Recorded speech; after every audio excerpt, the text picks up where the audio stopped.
Bismillahirrahmanirrahim. Assalamualaikum warahmatullahi wabarakatuh. Anak-anakku, ketemu lagi di pembelajaran IPA. Ibu berikan judul pertemuan ketiga tentang gaya dan hukum Newton. Semoga tetap semangat dan kita bisa melangsungkan pembelajaran ini dengan baik.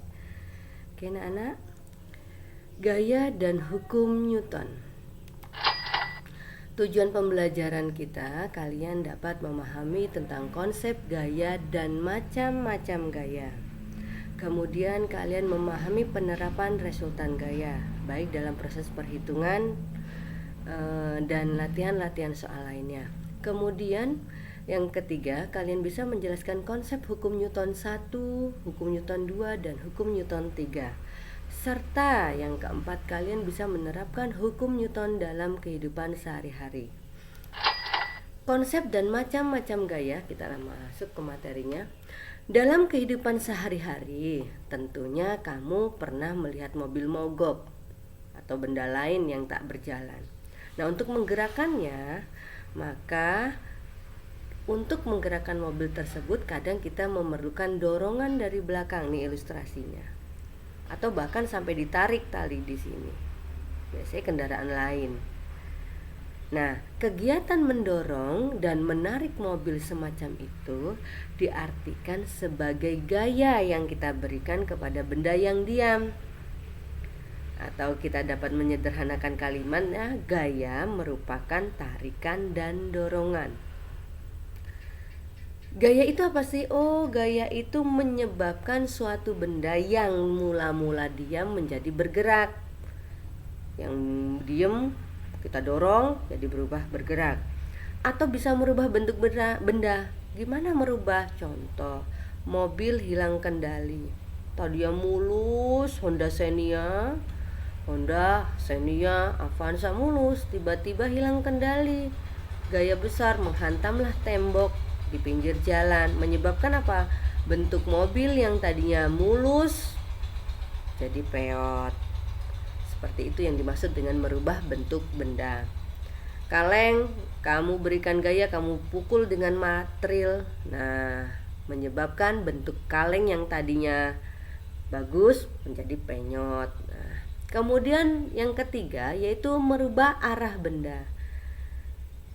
Karena contoh, kalau kamu bayangkan mobil juga dengan hilang kendali, yang harusnya lurus ke depan tiba-tiba apa? Terpelanting jauh ke kanan, ke kiri. Nah, itu. Jadi yang gaya itu bisa menyebabkan salah satunya benda diam menjadi bergerak, bisa merubah bentuk benda, dan kemudian arah bendanya.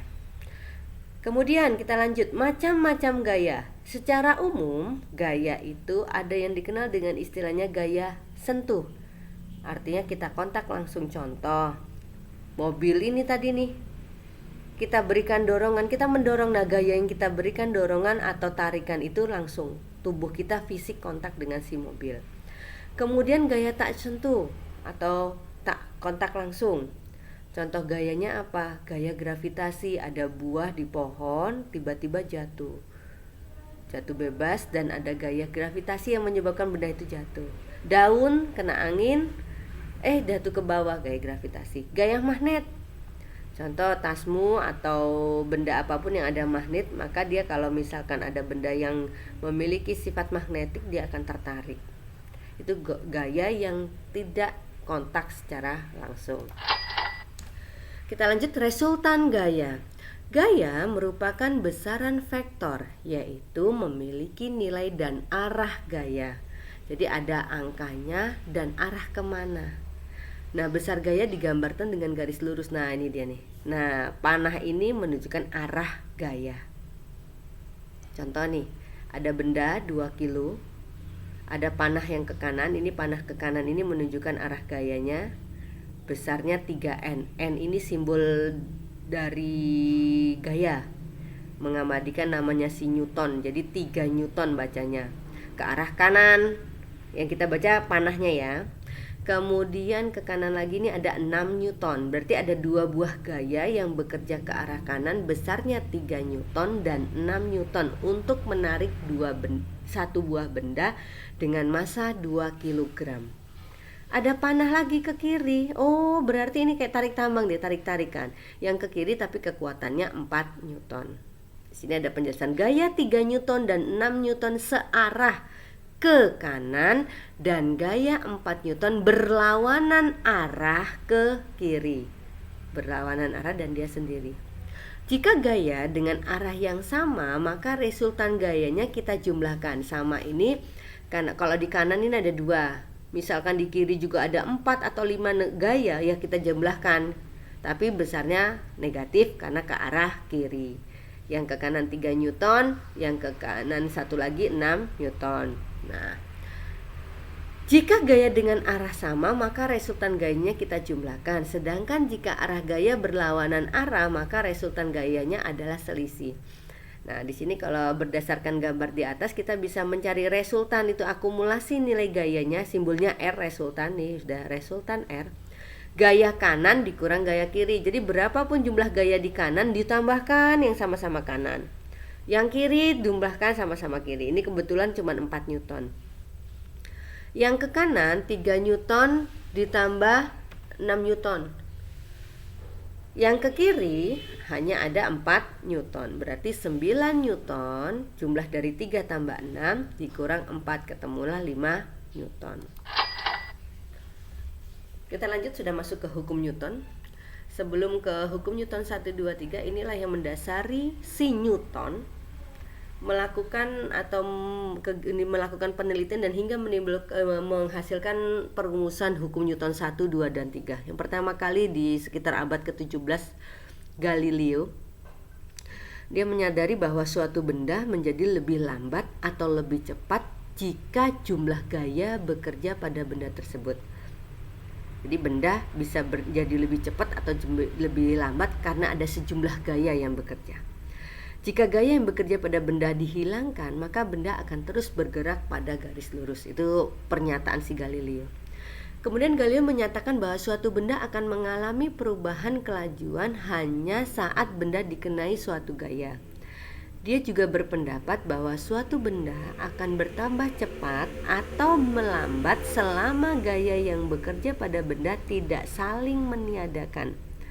Berdasarkan gagasan Galileo tersebut, seorang ilmuwan Inggris yaitu Sir Isaac Newton menjelaskan tentang gaya dan gerak. Apalagi kata dia? Kata si Newton, ilmuwan fisika yang berkebangsaan Inggris, Newton tersebut berhasil menemukan hubungan antara gaya dan gerak. Ditulis dalam buku berjudul Philosophiae Naturalis Principia Mathematica, atau yang lebih dikenal dengan istilah Principia. Hukum 1 dan 2 Newton mengikuti gagasan yang dikemukakan oleh Galileo. Sedangkan hukum Newton 3 bicara mengenai aksi dan reaksi. Jadi hukum Newton 1 dan 2 itu berdasarkan dari gagasan yang dicetuskan Galileo, dan kemudian Newton mengambil kesimpulan dan diterapkan dalam hukum Newton 1 dan 2. Ini contoh, ini ilustrasi, ini ada pertanyaan, ini Ibu ngeditnya nggak bisa. Artinya pertanyaan di sini, lihat ada mobil diam membawa suatu box. Tiba-tiba jalan karena dia tidak diikat dan dia lepas kendali. Seolah-olah mau jatuh di benda itu. Hukum Newton berapa yang berlaku di situ? Kalau di sini kita mikir hukum Newton berapa di sini ya? Kita lihat ini contoh sederhana. 1, 2, 3, 4. Kenapa? Mungkin kalian belum tahu, atau mungkin ketika waktu SD sudah bisa pernah belajar tentang sains. Yang mana nih jawaban dari sini? Hukum Newton 1, 2, 3, dan 4. Ini kalau diilustrasikan kayak kita naik mobil, kita belum standby nih, duduk di sebelah supir. Supirnya tiba-tiba lagi jalan mau stand, ini tiba-tiba merem mendadak. Yang terjadi apa? Pasti kita berusaha untuk mempertahankan tubuh kita biar tidak tersungkur. Nah, samalah kira-kira kejadiannya dengan si box ini yang ada di atas mobil pickup. Dia tidak diikat, jadi dia tidak siap untuk mendapatkan gaya mendadak yang diberikan oleh si mobil. Apa yang terjadi? Ternyata hukum Newton 1 yang terlibat. Suatu benda akan tetap diam atau bergerak lurus beraturan jika resultan gaya yang bekerja pada benda itu sama dengan 0. Ya, resultan total gayanya 0. Nah, ini kelembaban inersia, dikenal dengan istilah adalah kecenderungan setiap benda melawan tiap perubahan dalam gerak, mempertahankan keadaan awal, sehingga hukum Newton 1 disebut juga hukum Newton kelembaban. Sama kayak tadi box tadi ini, dia bertahan. Berarti yang di sini apa? Peristiwa di atas sesuai dengan apa? Hukum Newton 1. Dia bertahan untuk mempertahankan kondisi semula. Oke, lanjut. Hukum Newton 2. Di sini sudah ada bahwa besar gaya bergantung dari M kali A. F ini resultan gaya atau gaya, M ini massa, A ini percepatan. Ada benda dengan massa M, ini besar percepatan, dan ini gaya yang diberikan. Oke, ini gaya percepatan. Semakin besar percepatan maka gaya akan semakin cepat. Oke, ya. Kalau berbanding ini percepatannya dibagi dua, kecepatannya juga akan dibagi dua. Jadi percepatan dan percepatan dan besar gaya itu adalah sebanding. Oke, kita lanjut. Nah, ini hukum Newton. Hukum Newton 2, percepatan yang dihasilkan oleh resultan gaya yang bekerja pada suatu benda berbanding lurus dengan resultan gaya dan berbanding terbalik dengan massa. Oke, mudah-mudahan nggak bingung dengan kalimat. Ini kalimat matematis yang membaca pernyataan ini. Kita tahu bahwa F sama dengan M kali A. F itu resultan gaya, satuannya Newton. M itu massa, satuannya kilogram. A ini adalah percepatan benda, Newton per kilogram, atau kenal biasanya meter per sekon pangkat 2. Oke, mudah-mudahan di kelas 7 kemarin sudah mendapatkan materi tentang percepatan suatu benda. Nah, kalau A ini matematis A, kita nyari A, maka apa? Gaya per massa. Nah, dimaksud di sini ada benda berbanding lurus tuh yang gini nih. Matematikanya A, ini F. Ini kan kalau A dengan F itu sama-sama di atas. Kalau matematikanya itu biasanya pembilang. Kalau setelah di angka di bawah itu disebutnya kan biasanya matematika disebut dengan istilahnya penyebut. Nah, maka dikatakan nilai percepatan, itu percepatan sebanding dengan nilai resultan gaya dan berbanding terbalik dengan massa benda pernya.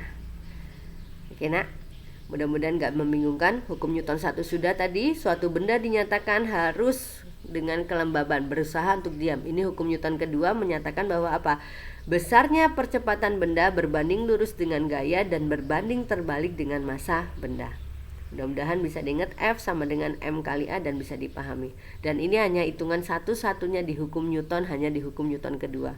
Hukum Newton 1, hukum Newton 3 juga tidak ada hitungan, hanya penerapan dalam prinsip-prinsip kehidupan sehari-hari. Lanjut. Oke, ini contoh soalnya. Contoh soal perhitungan. Hukum Newton 2. Sebuah benda bermassa 10 kilo bergerak dengan percepatan 2 meter per sekon. Berapakah besar gaya yang diberikan benda? Oke, 10 kilogram M-nya 2 meter per sekon. Percepatan simbolnya A, 2 meter per sekon. Oke, nggak bingung ya ini? Lihat rumusnya.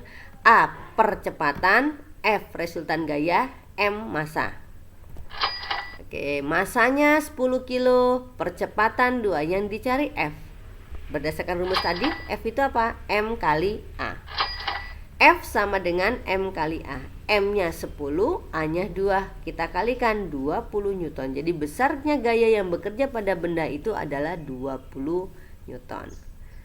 Oke, mudah-mudahan tidak bingung. Lanjut contoh berikutnya. Oke, ini yang berkaitan dengan resultan gaya, materi kita awal tadi. Perhatikan gambar berikut. Percepatan A, percepatan simbolnya A, yang dialami oleh benda ini adalah, nah ini dia, lihat. Ibu minta perhatian kan tanda panahnya. Ini berarti yang sebelah sini panahnya ke kanan, 40 Newton ke kanan. Ini ibu simbolkan sebagai F1. Ya. Yang 25N ini panahnya lihat ke kiri. Oh, ibu simbolkan F2, gaya yang kedua. 25 Newton ke kiri. Ada 2 buah gaya bekerja pada satu benda dengan massa 3 kg yang berlawanan arah. Nih massanya 3 kg. Pertanyaannya berapa percepatannya, yang ditanya A. Langkahnya kita hitung dulu resultan gayanya dengan memperhatikan arah panahnya. Lihat panahnya, oh panahnya ada 2 berlawanan. Kita resultan gaya ke kanan dikurang gaya ke kiri. Gaya ke kanan 40 Newton. 40 Newton. Gaya ke kiri 25 Newton. Maka 40 dikurang 25 Newton. Berapa? 15 Newton. Hitung percepatan benda dari hukum Newton 2 bahwa F sama dengan M kali A. Nah, maka A-nya jadinya apa? F per M.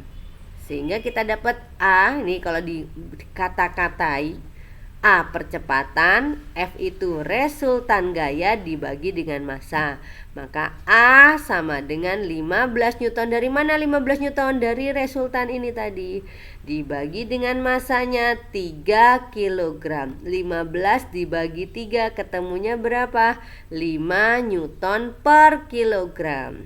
Kalau disederhanakan kembali bisa jadi 5 meter per sekon kuadrat. Ini satuan dari percepatan.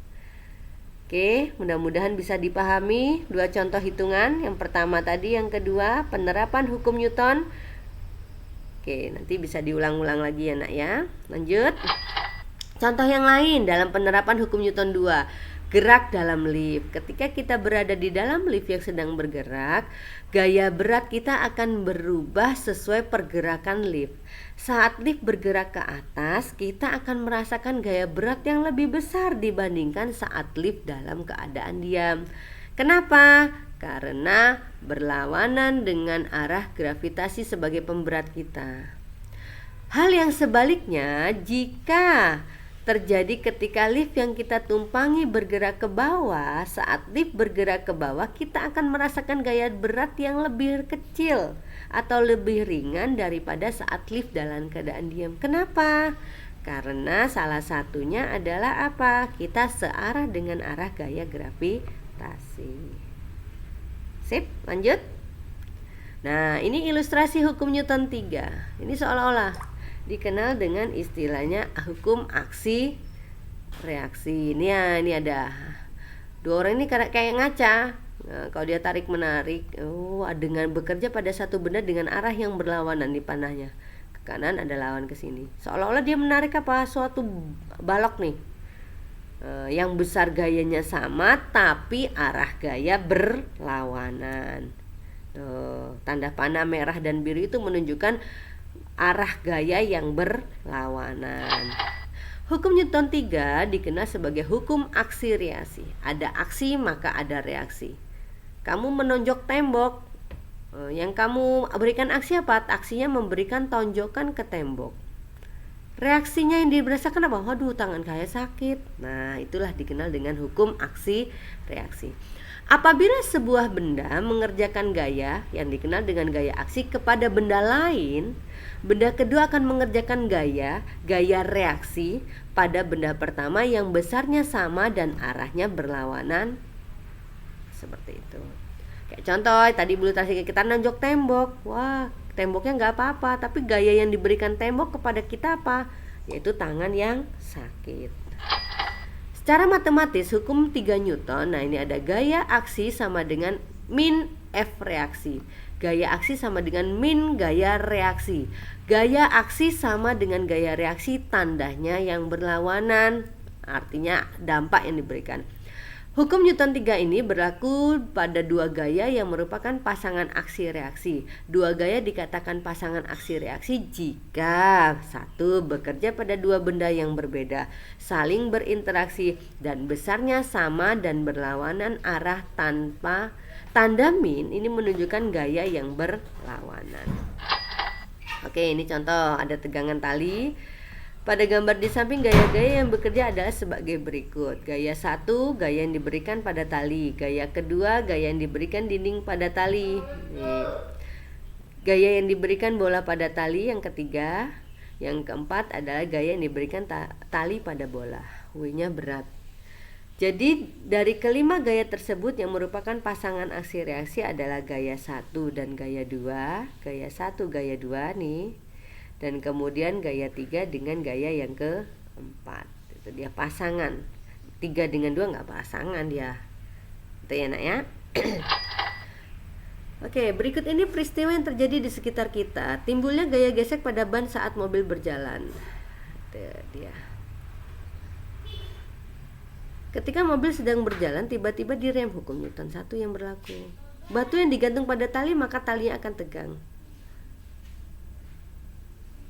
Oke, nanti bisa dicek apakah yang dinyatakan dalam tanda kurung hukum Newton 1, 2, 3 ini yang dikatakan benar.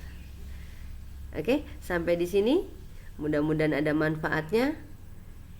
Ibu akhiri. Wassalamualaikum warahmatullahi wabarakatuh.